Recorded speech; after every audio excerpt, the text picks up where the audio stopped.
The lowering of the minimum wage by 30% in the clothing and textile industry could lead to the creation of 5,000 new jobs within the next 3 years. Here to unpack this story further is Peggy Drodskie, the CFO at Sacci. Thank you so much, Peggy, for joining us today. Lowering of wages of 30%, leading to 5,000, potentially 5,000 new jobs. It's something that we have been very vocal on with regards to the aggressive wage negotiations that are currently underway.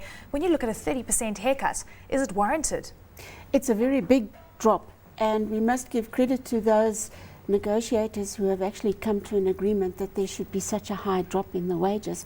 But as we can already see, it has already borne fruit by certain companies within the Western Cape saying that they are going to increase their employment factor by 25%.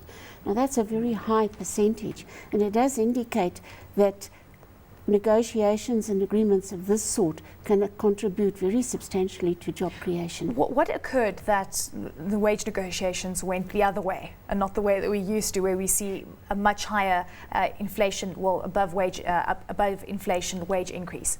Well, we were not party to those particular negotiations, so we're not quite sure what happened there.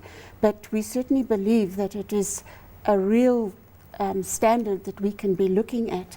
At our annual convention, which we held at the Sandton Convention Centre last week, we passed a motion that Sacci would certainly look at an economic CODESA where this sort of negotiation would take place, and where we could have a look at how government, labour and business together could come up with agreements that would result in job creation initiatives.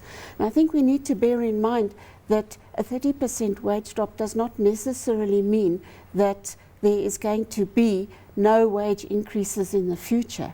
But as it turns out, the companies will have to see how their productivity compares with the wage drop, and as the productivity and the number of units that can be produced at a lower wage would make South African products more competitive, and therefore be able to increase our production capacity. Well, the textile industry is particularly interesting because it is, of course, one of the industries that is definitely hampered by the importation of cheap Chinese goods. Yes. Is this one of the reasons that actually prompted the trade union to allow for such a dramatic move to the downside? It is possibly one of those, but as I said before, we were not party to those negotiations. So what motivated the union, we're not sure.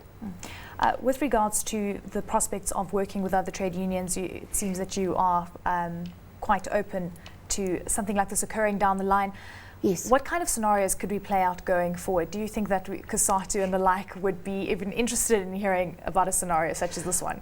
Well, we don't think that this is the only solution. We believe that because there are so many people who are leaving school, and those who are leaving university have got degrees and qualifications and are not able to get jobs, that perhaps what we need to look at is some sort of training scheme where people can get the required skills, and that could be at a lower wage, and that could then send people with experience into the industries, and that would take away part of the burden which they currently have, that they have to take on people without experience and yet pay them high salaries and train them at the same time. What's quite fascinating, and AdCorp has actually been very vocal about this, talking about an employment base in the country which is very exclusive. It's not including a lot of the people, and this is why unemployment is so high. Do you think this could make a significant dent in the unemployment scenario? It could, but I think we need to bear in mind that this is only one sector of the economy.